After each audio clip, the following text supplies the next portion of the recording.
রাজধানী ঢাকার বায়ু দূষণ বন্ধে ১ সপ্তাহের মধ্যে কার্যকর পদক্ষেপ গ্রহণের নির্দেশ দিয়েছে হাইকোর্ট। এদিকে রোববার সকালে প্রেস ক্লাবে এক সেমিনারে বন পরিবেশ উপদেষ্টা সৈয়দা রিজওয়ানা হাসান বলেছেন, বায়ু দূষণ রোধে কার্যকর পদক্ষেপ নেওয়া হচ্ছে, তবে তা রাতারাতি বন্ধ করা সম্ভব নয়।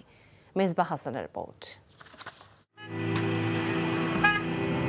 জীবিকার সন্ধানে যে শহরে পাড়ি জমায় মানুষ, সেই তিলোত্তমা ঢাকার বাতাসে কেবলই বিষ, বাড়ছে মৃত্যুর ঝুঁকি।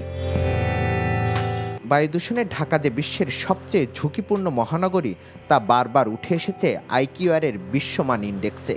রোববারও বিশ্বের দূষিত শহরের মধ্যে চতুর্থ অবস্থানে উঠে আসে ঢাকা।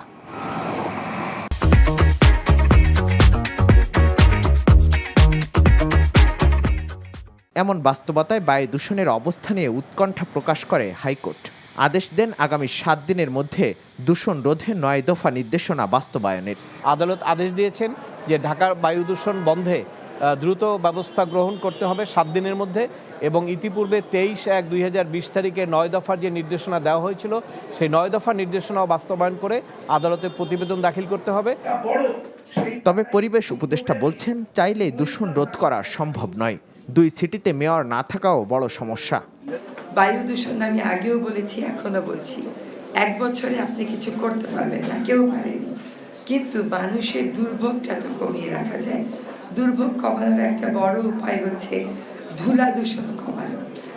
এইসব আইল্যান্ডগুলো অনাবৃত থাকে, একটা গাছ ২ হাত পরে আরেকটা গাছ, পুরো মাটিগুলো যদি ঢেকে দেওয়া যায়, ধুলার প্রকোপটা আমরা কমাতে পারবো। যানবাহনের কালো ধোঁয়া বন্ধে, ফিটনেসহীন গাড়ি নিষিদ্ধ সহ হাইকোর্টের ৯ দফা বাস্তবায়নে সবাইকে সহায়তার অনুরোধ জানানো হয় সরকারের পক্ষ থেকে।